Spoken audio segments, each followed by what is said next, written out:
ছেলে কেন আমি বিয়ে বসবো না। জায়গায় আমি বিয়ে করে কম এরকম চলে আয়। কি ঘটক সাহেব, আপনারা যে বলছিলাম আমার পোলার জন্য একটা মেয়ে দেখছেন, দেখছিলেন? মায়া তো একটা দেখছি তালুকদারের মায়া, আপনি ধৈর্য রাজি থাকুন আজকেই যাইতাম বাড়ি।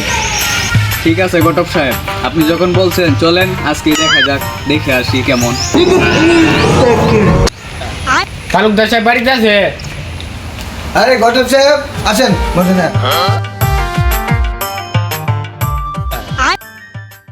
আপনার মেয়ের লাগে একটা ভালো সম্বন্ধ নিয়ে আসছিলাম।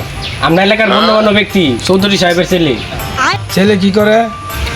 ছেলের বাপের তো বিরাট বড় ব্যবসা, ছেলে এইসব দেখাশোনা করে। ছেলের বাপ নাকি তাই না? যে এলাই ছেলের বাপ।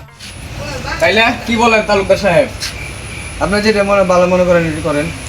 ঠিক আছে। চৌধুরী সাহেব মেয়ে কি দেখবা? অনেক দিক কেলাই আইসি যখন। তালুকদার সাহেব মেয়ে রেডি করে নিয়ে আসেন। আচ্ছা ঠিক আছে, আমি অনেক ব্যবস্থা করতেছি, আপনারা বসেন।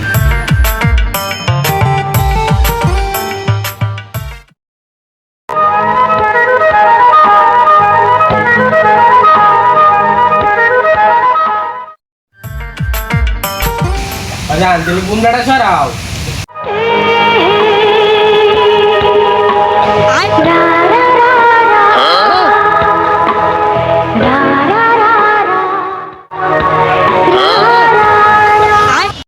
মায়া কেমন দেখলেন? মাইয়া তো মাশাআল্লাহ ভালোই। তালুকদার সাহেব চৌধুরী সাহেবের তো মেয়ে পছন্দ হয়েছে, আপনি কি বলেন? আলহামদুলিল্লাহ।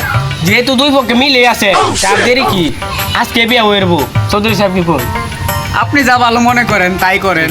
চৌধুরী সাহেব তে ছেলের ফোন দিলাম আয় পড়ো বাবুয়া। আচ্ছা এখনই দিতেছি। হ্যালো তাই শুকুর, বাবুর রেডি করে এক জায়গায় পার্টি দেখে আসি, এখনই নিয়ে আয়, তাড়াতাড়ি আসিস। আচ্ছা আচ্ছা আচ্ছা ঠিক আছে।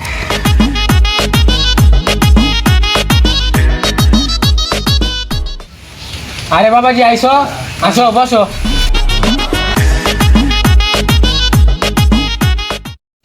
তালুকদার সাহেব দেন তো ছেলে নি পছন্দ হয়েছে।